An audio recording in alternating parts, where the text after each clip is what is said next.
Okay. Um, so Don,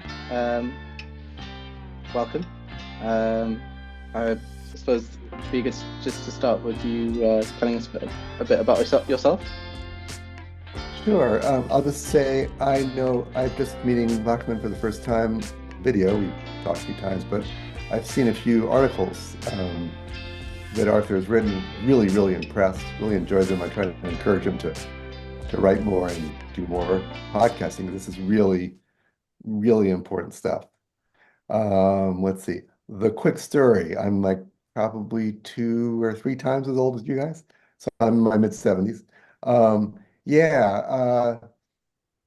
I've been thinking a lot about the term spiritual but not religious. So I grew up like a devout atheist, like totally like, you know, math and science were the religion. But if someone had told me in the 1950s and 60s about Vedanta and Sufism and all that, I would have gotten it totally.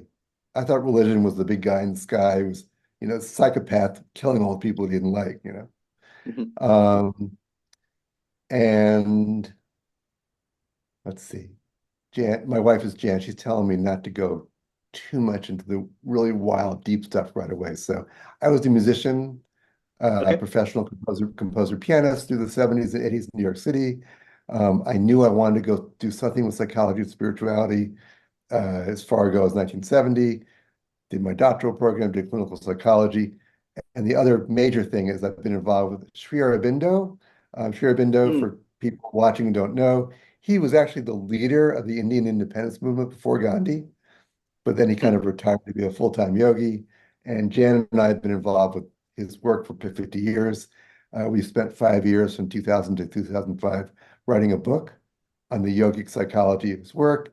And since I stopped doing psychology full-time about 5 years ago, we literally stopped March 20th, 2020. With COVID came, was like, no, we're not going to do like masks and go inside. No, no, I'm sorry, Mm. I'm not going to work. Okay. I'm not anti-mask, but that's another story. Okay. So we have been creating these courses, online courses in effortless mindfulness, effortless sleep, which is really kind of the neuroscientific version of a lot of mystical um, Sufi, Vedantic, Tantric, Christian, all the mystical things. So I saw from your previous or one of your previous podcasts, you had Gary Weber on, who also talks a lot about, he was talking about the science of the gaps and what's missing. And I think all of us, my sense what Arthur's doing too, all of us are looking for a way to bring a scientifically legitimate view of a deeper understanding of consciousness, but one which is not anti-scientific, one which is not overtly religious in the old-fashioned sense, but which is all embracing and integral and which is in tune with all the great contemplative yogi traditions of the past. So to bring me up to date, um, we're hoping to finish getting our stuff online, our classes, in about a month or two. At that point, we're using Mighty Networks as a platform. And I figure I got about 15, maybe healthy years before my brain goes by the time I turn 90. We're going to really devote the next 15 years just like taking the work of Shira Bindo and Mira Alfasu, his partner, and applying it not only to practice, but to science, art, economics, politics. He's written about all of that. And we're in this incredible, you guys mentioned right before this started, America doesn't have a good rep right now. It's like part of the whole world, the whole modern world's falling apart. And that sounds depressing, but there is a vision emerging. Arthur, you know from working with the Ascension Foundation with Bernardo. Bernardo's been one at the forefront trying to bring a new vision. I think his aspiration is good. I think what he's doing is very, very tiny fraction of what needs to be done. And Jean Gebser and Sri Aurobindo and many others have presented this extraordinarily beautiful, inspiring vision, totally in harmony with the best of science, but going far beyond it. And it needs to be known. So Jan and I would like to find ways in simple, everyday language to find ways with, animation, videos, music, poetry, whatever, to get this across. So that's what we're doing. You When mentioned you say, sorry, oh, go sorry, go ahead. on. That's right, you go on. When you say Bernardo's vision is only capturing a tiny part of it, could you tell me what you mean by that? Sure. He did it. This is okay. This is really interesting, a little intellectual and a little philosophic here. This is really interesting perspective. So Bernardo did a video with Swami Sarvapriyananda. Sarvapriyananda is a big YouTube guru with Advaita Vedanta, which is kind of the tradition in India. And here's an interesting story that's going to lead into what needs to be done. So Ramakrishna, who founded the Vedanta order, he sent his student Swami Vivekananda to the West, and Vivekananda was the big hit, the 1893 World Parliament of Religions. He spoke of Vedanta. Now he spoke of Vedanta as a kind of general, all-inclusive tradition, but almost in the early 1900s, once Vedanta was established in the United States, they said, "What's going to be easiest for modern skeptical Westerners?" And they took Advaita Vedanta, and up to the present day, and Bernardo is like on the fence about this. Advaita Vedanta teaches that the truth is this sort of vast, immeasurable, impersonal consciousness. And it's not that everything's non-existent, but this is all kind of an illusion, the illusory covering of the true impersonal consciousness. Okay. That's a tiny in India, it's much more popular. We don't hear this much in the West.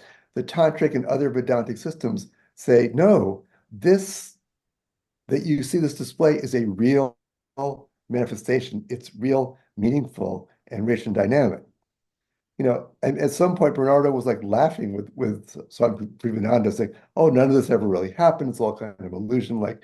And he presents this mind at large as subhuman, as pre-reflective, as having no direction, no meaning, no purpose. And I was in his group, about a dozen of us were in his online group back in 2013, before he, started making waves and saying, "Bernardo, why don't you look at the traditions? There's so much more." No, no, no, I want it to be rational. I'm going to develop it in terms of analytic philosophy. And he's left out so much. Now, I've seen in the last year, he's been insisting for a decade, mind at large is not metacognitive. It's this sort of bizarre, unconscious thing, which is replacing materialism, but it doesn't really take us beyond materialism. Okay. He started to say, well, maybe it is. Maybe I was wrong. And if you look at the last 20 years of evolutionary biology, I mean, there is so much evidence with epigenetics, that with understanding of quantum biology, there is nothing we've ever discovered in the most mainstream solid science that contradicts the possibility that there is intelligence, there is direction, there is meaning, there is purpose in evolution.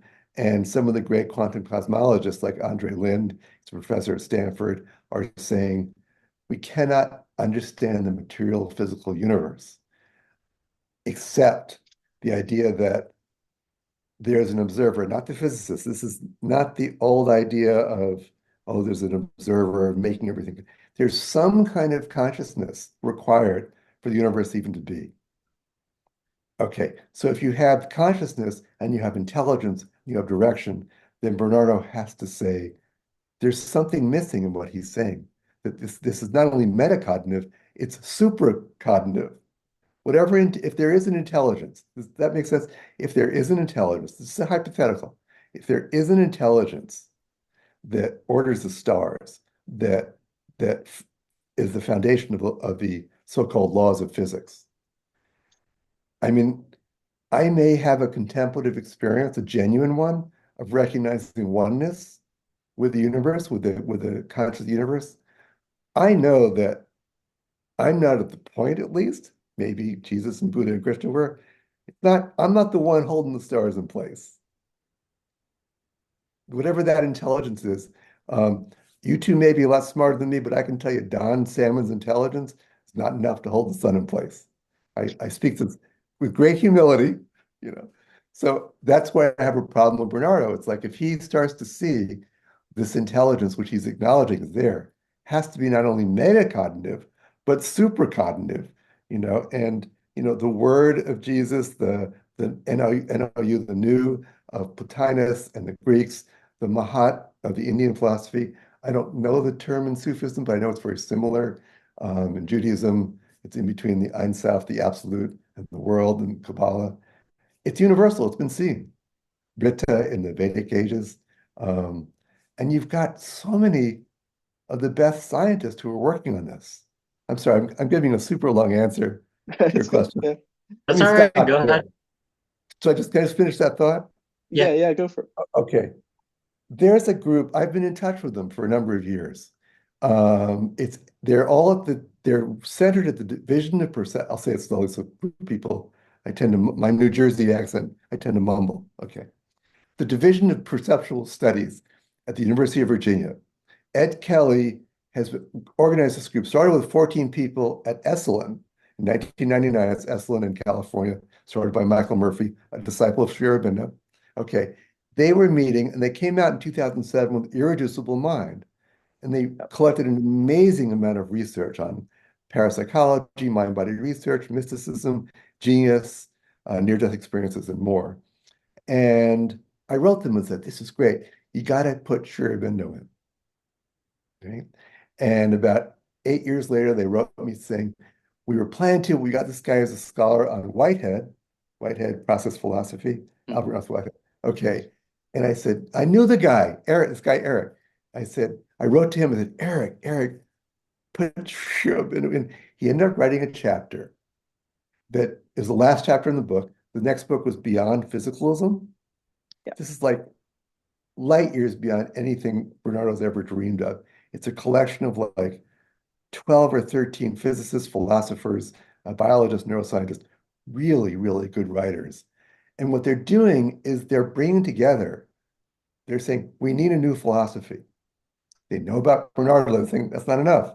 We need to bring together the best. This is like a decades long, we're not going to take Sri Aurobindo, we're not going to take anyone. This is a decades long project in this new century where we're opening up to the universe as conscious, as intelligent. We don't want to screw it up. We don't want it to be like New Age woo hokum, right? We want it to be really rich. So we're going to gather from the best sources around the world. Um, and it was Beyond Physicalism, and then in 2019, Consciousness Unbound. And you have people like Ed Kelly and his group that are bringing together the best of science, the best of contemplative philosophy from around the world.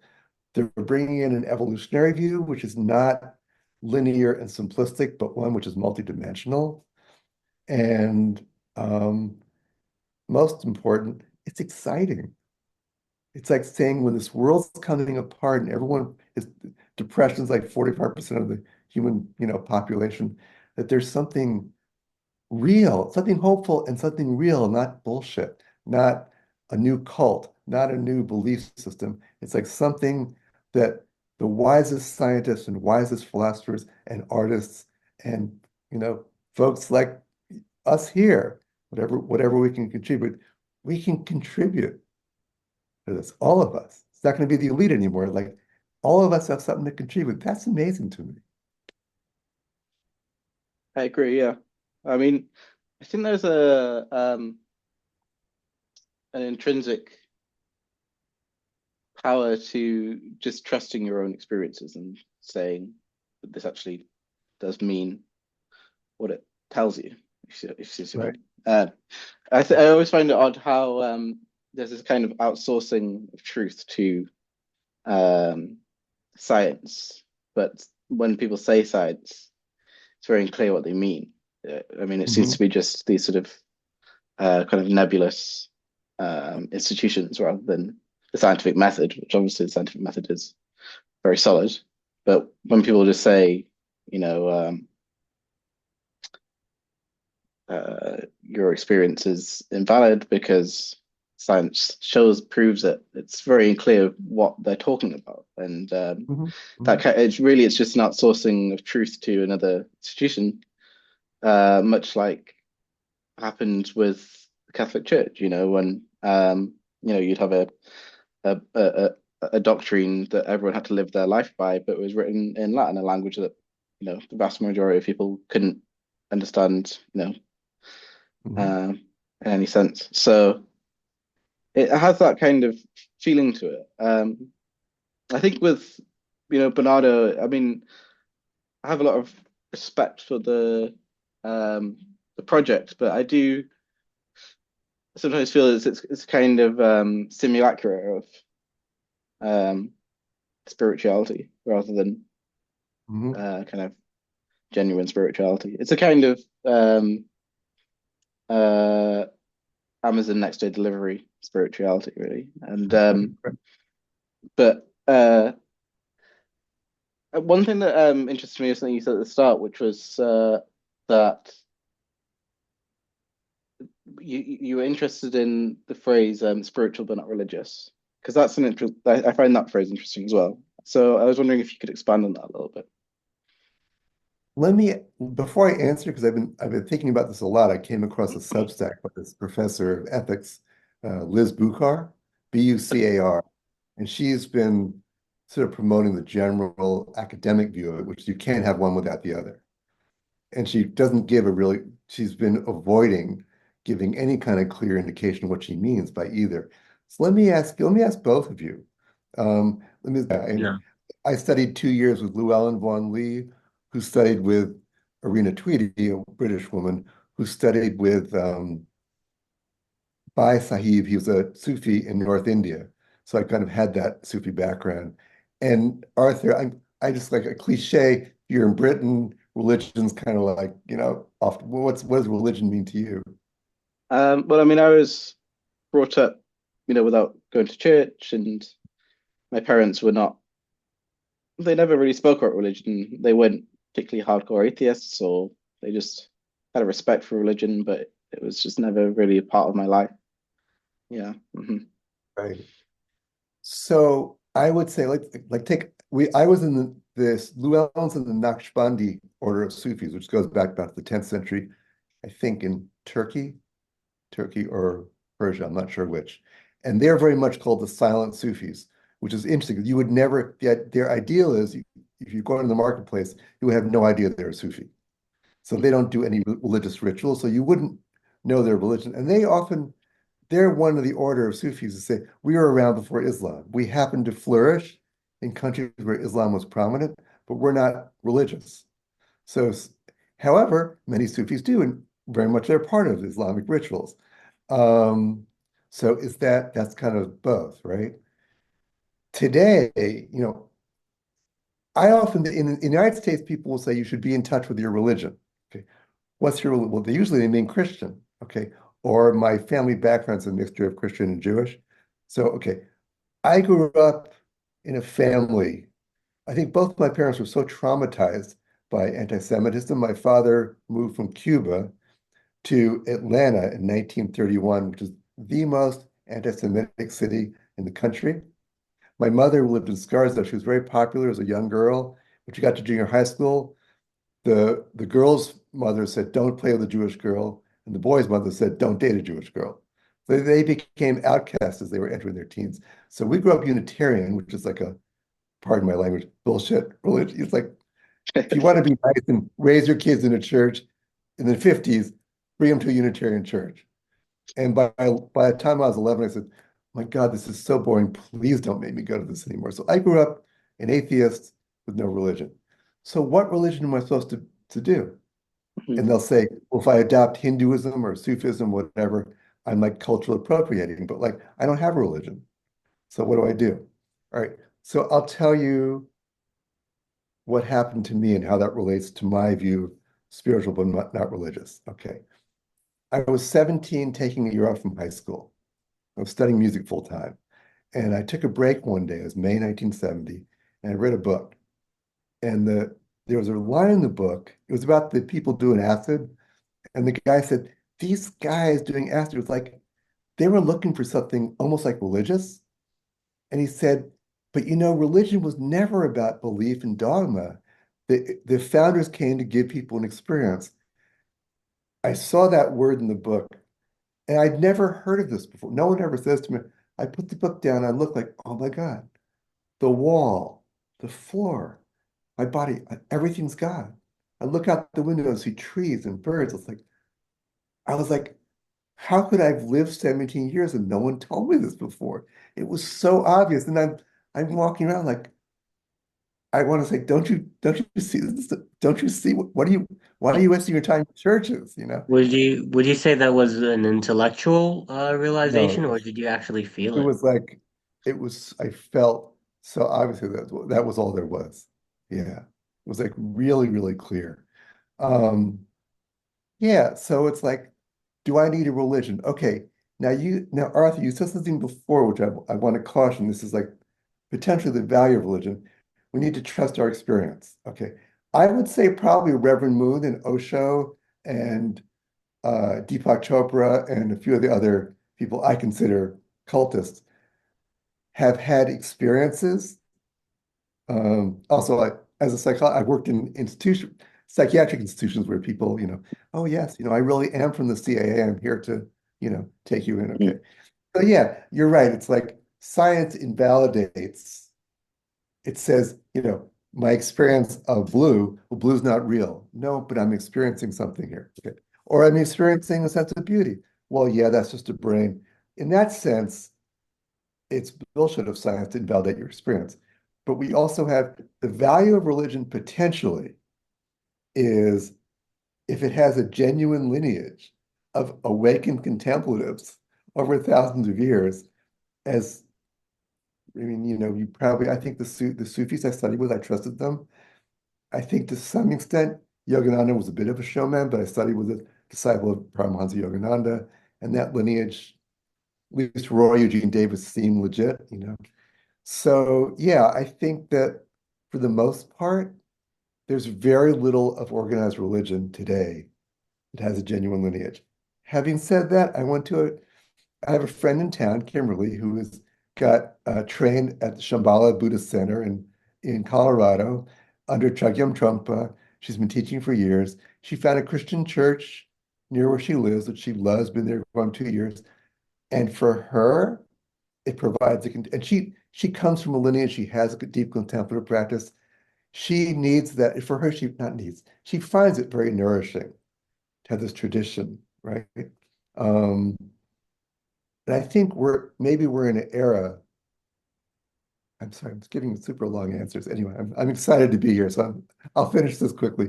We're in an era where we're so radically reimagining religion that maybe for some people those institutions are helpful, but I think there's going to be such a different kind of spirituality in the coming Mm. decades. It's not going to look like anything we knew as religion. That's Yeah, I that's agree my with that. take. Who knows? I Yeah.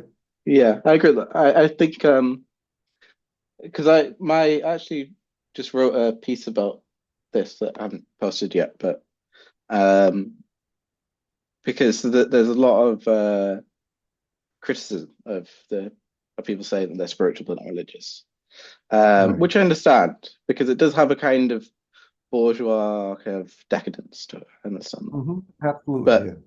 but I'm suspicious of this idea of turning back, of the idea of kind of turning back, which you see it in these kind of cath movements, the traditional Catholic move, movements to turn Mhm. back, to these Right. uh, ancient faiths. And I have nothing against those faiths in themselves or Mhm. genuine awakening to them.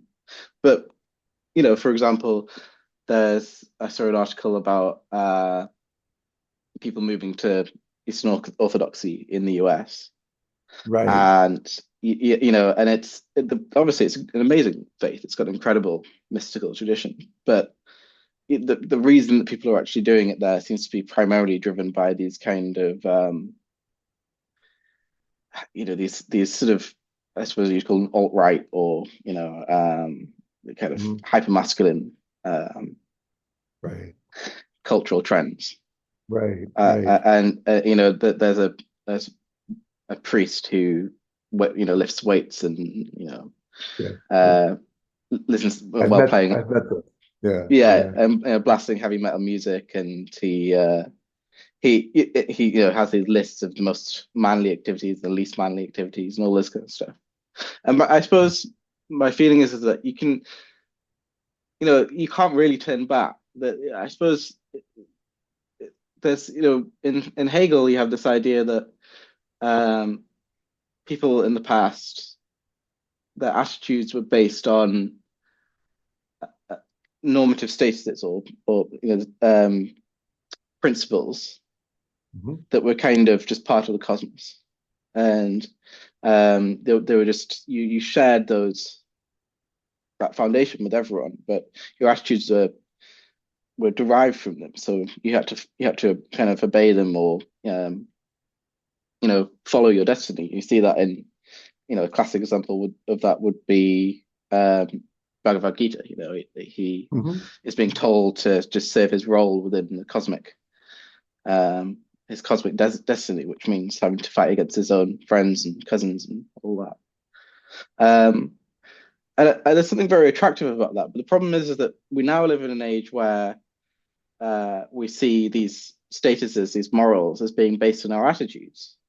Mhm. And you can't go back because as soon as I say something like, "Oh well, I like the idea of the having your attitudes based on these these kind of moral statuses." Mhm. Well, my idea of liking it is itself an attitude. So Right.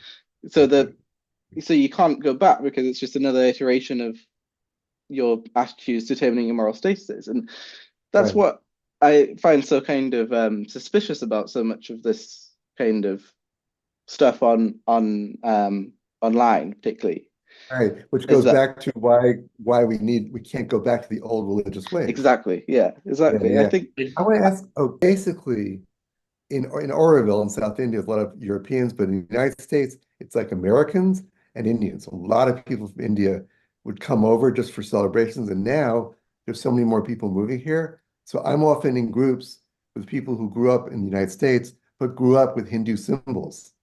And they're very, very at ease with Krishna and Hanuman and mantras and other things, which to me are like, it's like I went to a black church for a year about 30 years ago.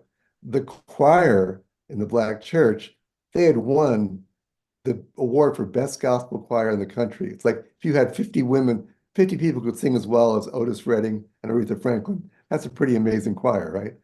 But I felt like, first of all, I'm not Christian. I have a Jewish background. I'm not black, right? So I always felt like I'm visiting a concert rather than something that's mine. It must be so different to grow up, unlike in England and America, I think, where there's very few places you grow up. Maybe in the South where we are, I think some people here do grow up with Christianity is alive. I grew up in the North, I imagine where Arthur grew up. There's no aliveness. You know, you're intelligent enough and sensitive enough, you're not caught up in fundamentalism, but those symbols are alive for you, right? Yeah. Yeah, that's powerful.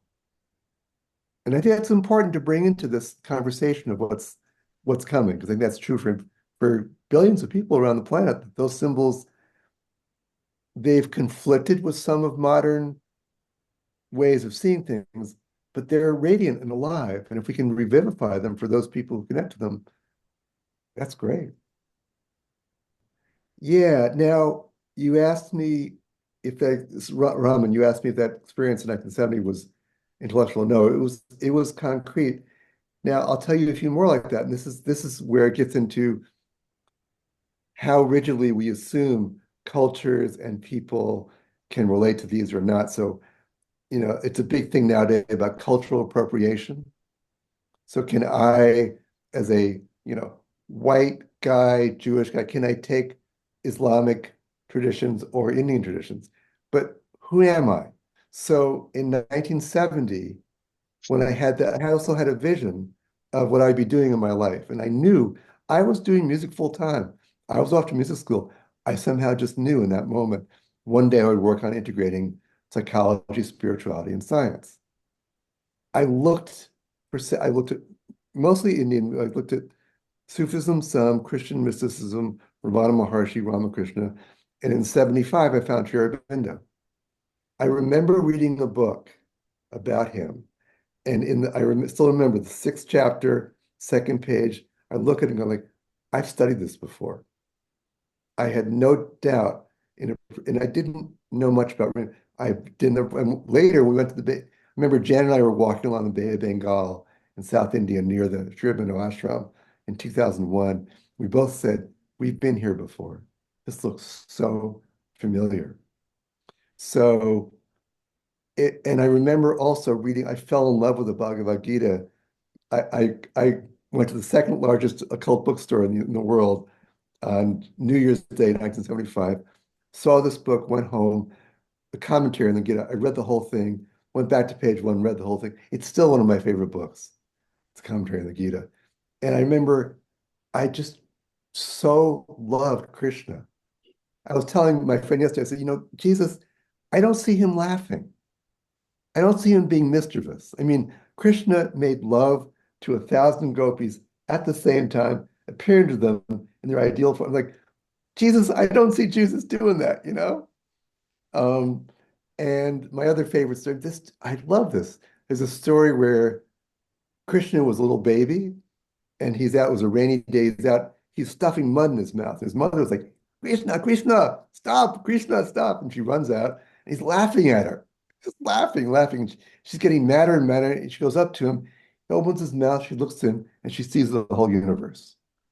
It's like he's an acid head. It's like LSD. And so where did that come from? I totally, the Bible I have to struggle to read. I tried reading some Jewish books. I read Rumi, when I was saying, I tried to read all the Islamic texts and I could relate to them. When I read the Gita, it's like, this is home. It just feels so like I know it. It feels so familiar. So it feels like we're all going to resonate really differently. Bringing it back to something you said about mind at large being metacognitive and how that contrasts with Bernardo's viewpoint. Mhm. I suppose Bernardo would be looking at it from a Schopenhauerian perspective, where he would say, well, there's so much suffering in the world. There's no way this can be on purpose. What would you Mhm. say to that? I talked to a lot of Eastern Orthodox about that. And I think David Bentley Hart, he's an Eastern Mm. Orthodox, handles it well. And I'm saying that because it's really hard to put it in intellectual terms. I wrote about it on Substack, and the woman who had been, I shouldn't say, okay, no, she said it in public, but anyway, I think she wrote me a private message. I'll just say she was in a cult, she was exposed to all kinds of abuse, and she was just outraged. I had quoted Ramakrishna. This is my favorite answer to the problem of evil, and it's going to sound banal and petty, so I'll try and add something, but it makes total sense to me. It's very profound. Someone asked Ramakrishna how God allows evil in the world. And this is the late 19th century. I think we probably already knew about Sherlock Holmes. And so he said, it was very British. So he said, God allows evil to thicken the plot. Okay, what does that mean? Okay, so Krishna tells Arjuna, don't worry about killing these people. First of all, no one's born, no one dies. Okay. Mm, If that's merely intellectual, it's not going to do anything for you. yeah. I can tell you, okay, if you, okay, I'm going to pause and try and say this in a way. It makes sense. It's always made sense to me, but I know it's hard to say. Okay. I know what So, you're talking about. well, yeah, go ahead. Why don't you go ahead? No one born and no one dies. That's the main teaching of Advaita, Ajata Vada, that nothing is born and nothing really happens. That there is Right, only the unchanging presence. right. Okay. This goes beyond that. This also speaks to what Arthur said before about the Gita. So the Gita doesn't actually teach only just do your duty. Because at the end, Krishna says, abandon all duties, abandon all dharmas, and just follow me. When Christ said, not my will, but thine be done. Okay. And the Gita, in my understanding, doesn't just teach that version of Advaita, which makes the problem of evil more difficult. If you accept that pure Advaita, well, it's all an illusion, doesn't matter. If you accept the world is real and that individual expressions of the divine are real, it's more difficult. So Hmm. let me take it on a more experiential and less intellectual plane. Okay. say, this is where I'm going to, what Arthur said before, let's trust our experience that it's possible, even at our low level, to have some glimpse of the experience of this, not just as an intellectual thing. If you just bring your attention to your present moment experience, and don't take this as just sort of a cliche non-dual thing. I'm not just doing a non-dual thing, right? But bring your attention to your present experience and don't just look at your sensory, your emotions, the way a lot of non-dual people take it that way. If you allow yourself to open to the possibility of an aliveness around you and a fullness, and at the same time, underlying that sense of, I'm taking us through about 5 months of practice in 10 seconds, but okay, or 5 years of practice, whatever. If you allow yourself to open to a sense of that fullness that I'm inviting us to evoke is real, and that what you are now is a reflection of that fiery, alive, dynamic, not just quiet, this alive richness. And that is living inside a hologram of this dynamic intelligence. Let me say it again. If this body and mind are a real expression of who you are, but if you feel yourself not as a mental idea, if you feel yourself as an earthy, visceral, real, dynamic expression of something infinitely metacognitive, which is playing out this evolutionary story, and in which you and I have chosen. This is where it gets.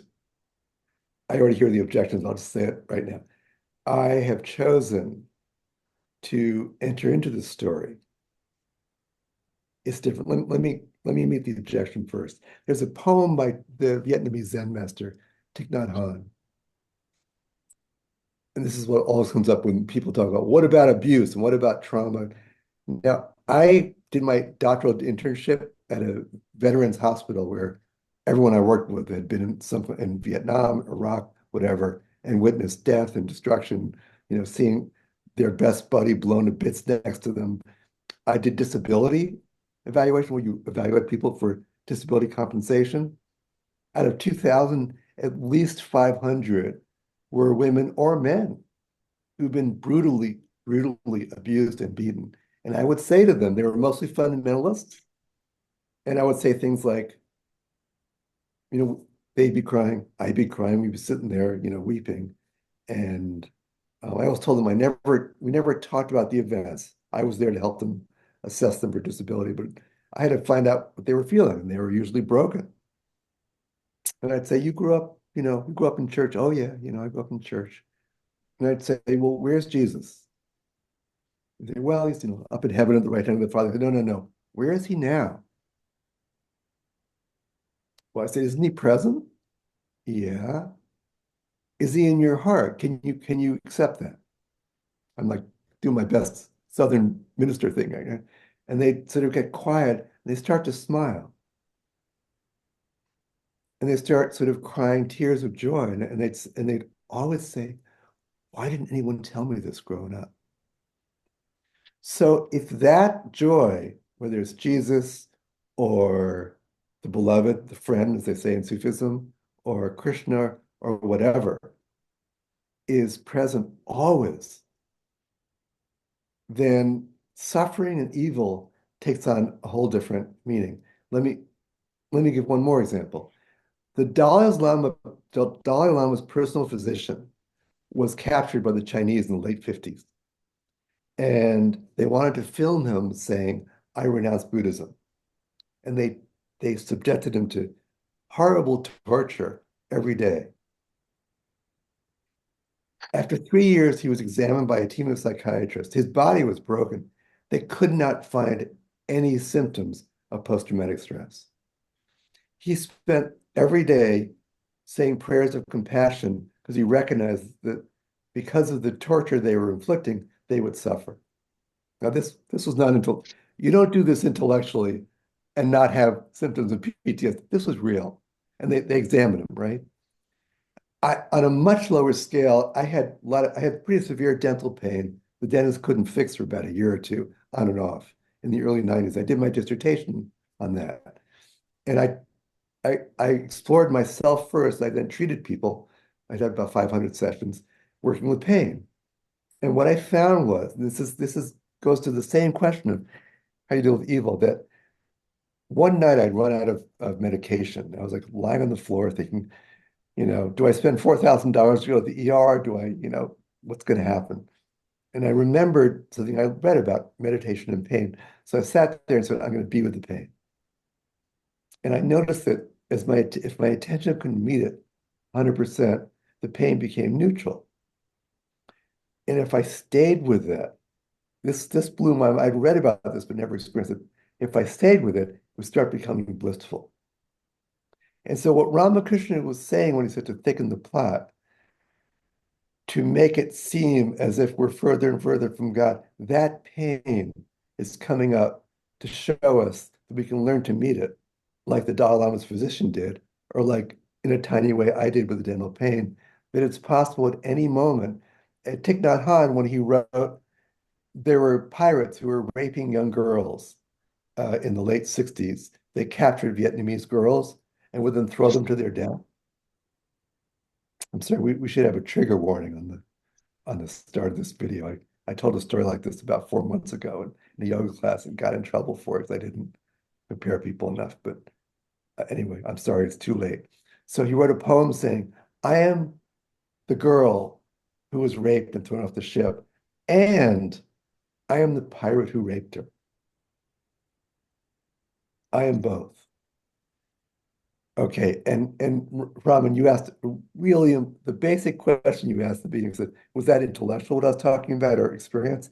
Okay, if I'm saying all this as an idea or intellectual, it's spiritual bypassing, it's bullshit. Maybe the fact that I've sat with hundreds of people, men and women who've been traumatized, maybe that allows me to do it, maybe from my own pain, maybe from working with physical pain, whatever. But yeah, it's bullshit. I mean, it's the worst bullshit if you're trying to convince people to follow you based on ideas. It's also bullshit if you're quoting it to ignore your own pain. But I think there's a way to talk about this and understand what we call suffering and evil. That, to get back to your question about Schopenhauer, that there can be an intelligence infinitely beyond anything our human mind can conceive that can help us to see that if we've come here as this dynamic, radiant presence, lost in ignorance in our mental, emotional stuff, and if we've chosen to go through this in order to come through it and embody that divinity even more, then maybe it's an intelligence beyond what even the great Schopenhauer understood, who I think totally misunderstood I'm sorry, I think he totally misunderstood. He was influenced by the Upanishads. He didn't get it.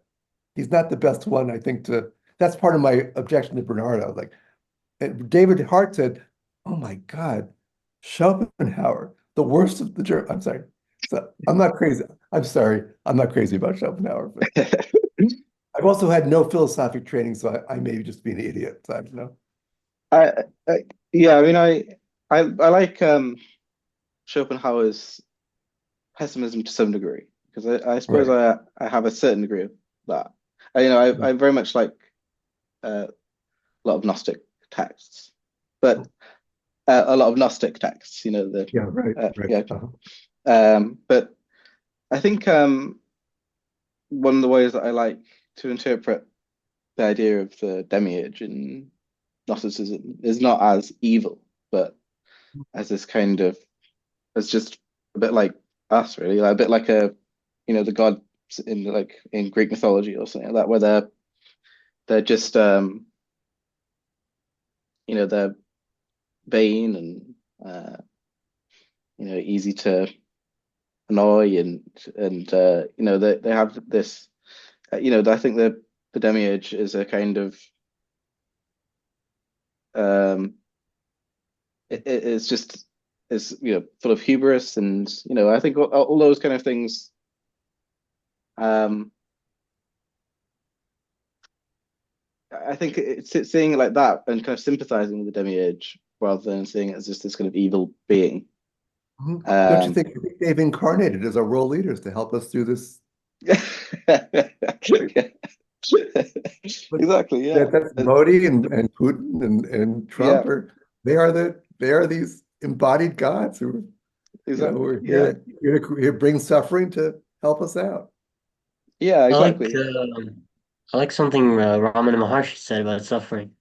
Uh-huh. Someone asked him, uh, "There is so much suffering in the world. Why doesn't God ever send help?" And he said, "The suffering is the help." Yeah, it's beautiful. Yeah, exactly. Right. Again, I'm sure you feel this too. It's like if I'm sitting with someone in suffering, I'm probably not going to say that to them in the moment. Yeah, But if you can see that from deeply, actually, if you can feel that, here's this is beautiful. So we in our book we use this example in our book. It's kind of a story that weaves its way through this, but it's based on a true story. My first patient on my internship threatened suicide, and she had to be forcibly hospitalized. And when she came out, I said, I'm so sorry. And what was it like? I said, well, there was like one thing that happened in the courtyard. There was a bench. She would sit on the bench like every afternoon. There's this huge oak tree. And at some point, she said it was like the tree at the end of the earth. And when she said that, the room just filled up with this presence. And I didn't know what to say if she was open to it, but I keep saying to her, but I could see with her face, she felt it. So when she was freaking out, the next session, I say, "Where's your tree?" And every session for 9 months, I kept saying, "Go back to the tree." And that wow. suffering, and she had been in the army 25 years before that. She was in her late 40s. Um, that suffering became the means of her healing. So yeah, exactly. Yeah, Uh, that presence often comes in the most horrible times, I find. Right, right. Yeah, yeah. Okay. you said made me think a little bit of the ACT approach. I can't remember what it stands for now, but it's essentially Acceptance, the yes, acceptance and commitment therapy for people who don't aren't familiar with it. Yeah. yes, yeah. Because I very much used those methods when I had problems with panic attacks and anxiety, and I found it hugely beneficial. It was easily the best approach that I tried. You want to say a little bit about what it's like and what it was? Yeah, so it was essentially just I was having these just very extreme kind of bouts of anxiety for a few days where I would just be barely sleep and my heart would be racing and I'm constantly checking my heart and the approach is to just accept the anxiety, just say, bring it on, treat it as almost like a friend. And Right. Exactly. as soon as I made that, because the other approaches, they always, in a way, stigmatize the anxiety and make it something to worry about, which obviously just Mhm. doesn't help because then you just worry about the anxiety, which is the nature of anxiety, is like this kind of spiral. Mhm. Um, and so by not worrying about it and realizing that it's just a paper tiger and that it's just you and it's just I used to think of it as like a kind of friendly kind of gremlin or something like that. It's just this or like a little monkey or something like that. It's just this kind of mischievous part of you. Um, as soon as I kind of learned about this approach and started applying it, I it just changed the way I experienced anxiety. It just kind of diffused it, Yeah. you know. That's Uh, I, beautiful. yeah, I suppose that's similar to what you were saying about, when you go into a pain, it Mhm, stops mhm. hurting. It's a very interesting thing that I do think there's something interesting about our society, which is that, in our culture these days, we're so avoidant of pain. And there's this kind of constant desire to just try and make life this sort of constant recreation. Mhm, It's mhm. and I do think that's a very worrying way to go about things. I do think that life is, it's full of suffering, unfortunately. But Yeah, that's yeah. but that's but that's it. I'm really grateful you brought this up because I realize I have two sides of my interest in these things. So for a lot of this interview, I've talked about experiences and about philosophy.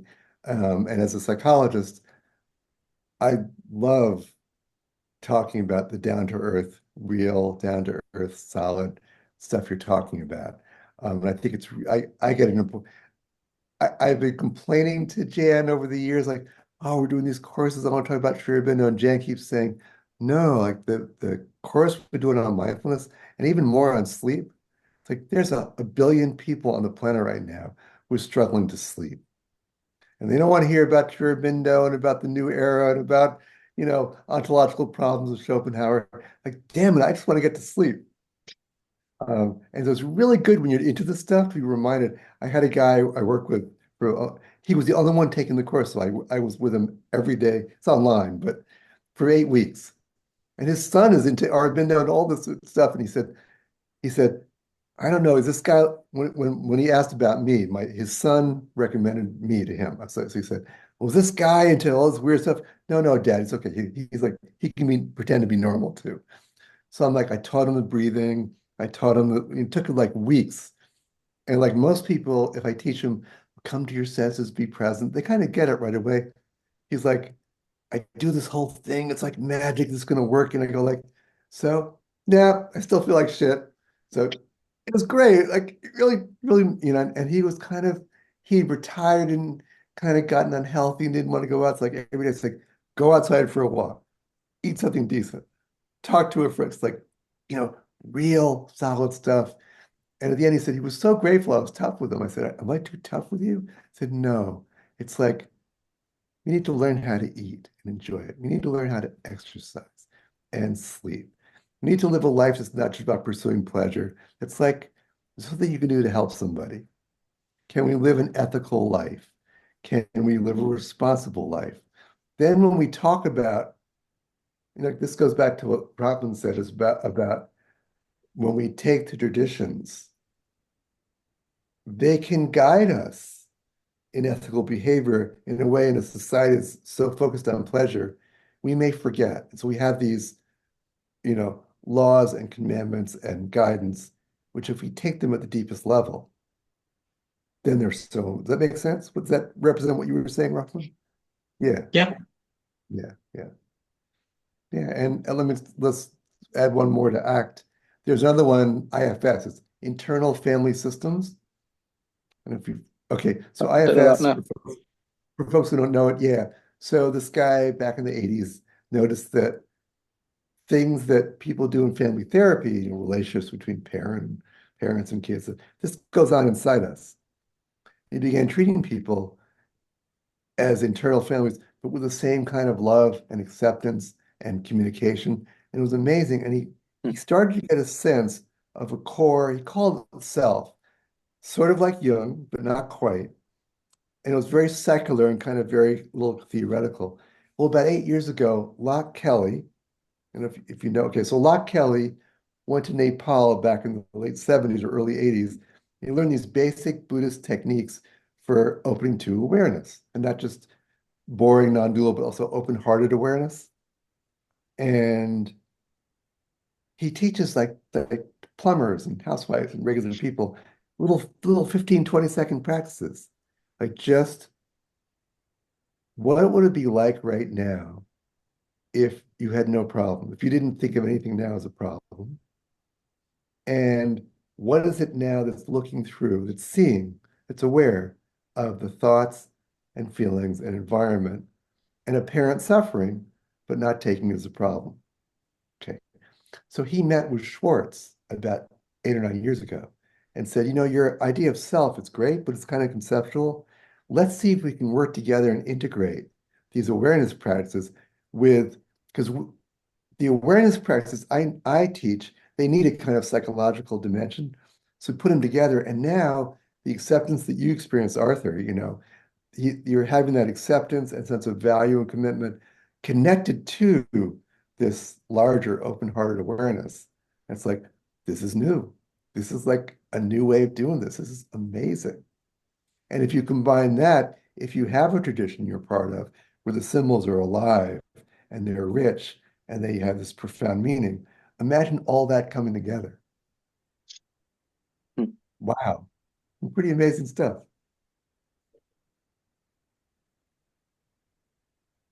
Do you think so? Bringing it back to Gary Weber, Sure. do you think that kind of dissolution of the personal self might be our next step as a species? What does that mean to you, dissolution of the personal self? What's left when the personal self's dissolved? Well, I can't really talk. I can't really describe it. What's your intuition? You haven't, it's meaningful to you, so you have some intuition of it. What's your intuition I, about I it? I would say silence, peace, happiness, Mhm. love, unconditionally. So there's no reason for any of these things. They just seem to be there when the personal self is quiet. Right. If you went through a period and Arthur and I all went through this dissolution of the self, would there be any difference left? There wouldn't be any difference, but there also wouldn't be oneness. What does that what does that mean? There wouldn't be oneness. What does It's that mean? beyond both. It's beyond both of these categories, I would Oh, say. so there's something we might, the words are tricky. We might use the word individuality, but not separation. Is it possible It to have gets some? it, but for me, these things are in the realm of the thinking mind, whereas Okay, that, okay. yeah, Yeah. Um, yeah, in my group, my community, there's about 20,000 people around the world in the Aurobindo community. Sri Aurobindo wrote, he was educated at Cambridge, and he wrote so beautifully.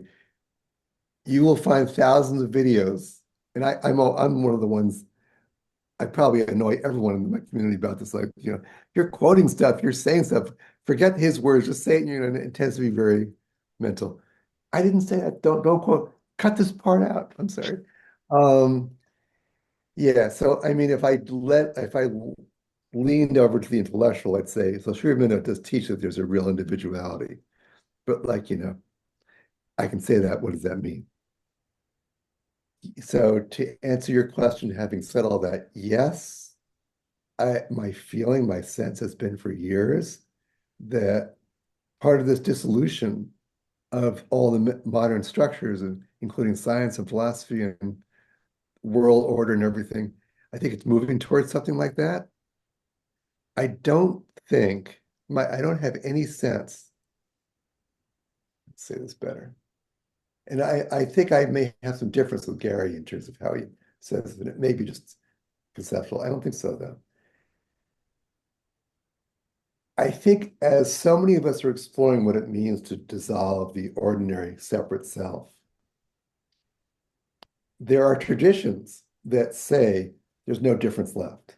It's like it's just all this one impersonal being. I've never resonated with that. It's never made sense to me. But when you try and put it into words and you haven't gone there, it can sound like, well, no, it's still personal. It sounds like ego again. So it's really, really hard to say, yeah. what's left when you stop thinking? Well, let's all stop thinking. Get ready? One, two, three, go. There's your answer.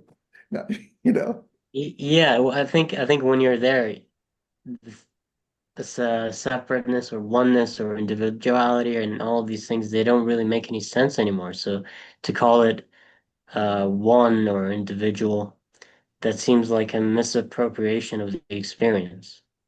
let me go back to what Arthur said at the very beginning. He said, science tends to distrust our experience. Okay, I'm going to go by my experience rather than a concept. It just, and it's going to sound emotional, but I don't care. It feels to me like it just feels to me, and it's always felt right to me that there's something missing the way that some people talk about what happens afterwards. I'm not talking about a concept. The sense that they're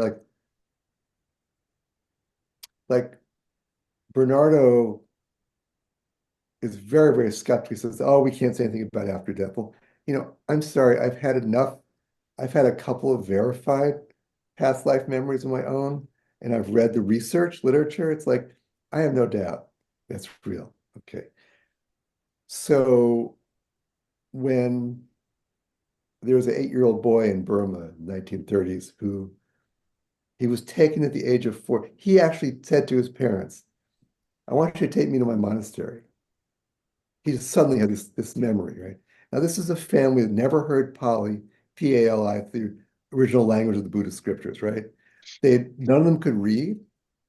None of them had been more than 20 miles away from their town where they'd lived for generations.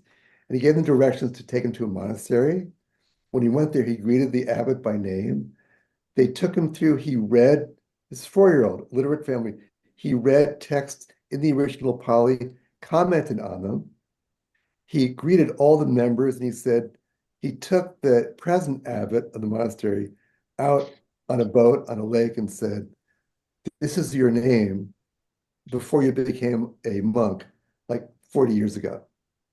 And then the monk, the head abbot, recognized the boy as having been the head of the monastery. Okay. What is it that continues?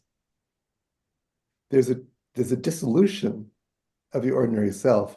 Now, I'm not going to try and explain this intellectually. For me, it's a very alive, when I read that book by Sri Aurobindo in 1976, and I said, I concretely remember studying this before. I remember going to the ashram library in Pondicherry in 2001 and looking at the books and recognizing some books that I'd probably looked at, 50 years before that, 60 years before that. So for me, it's real. I can't convince anybody else. But it feels like,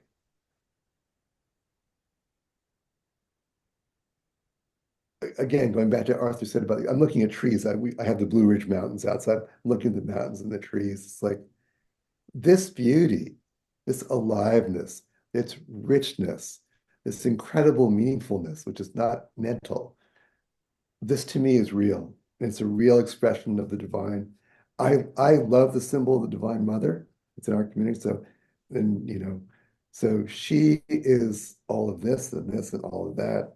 And she's doing something pretty fucking amazing. Okay?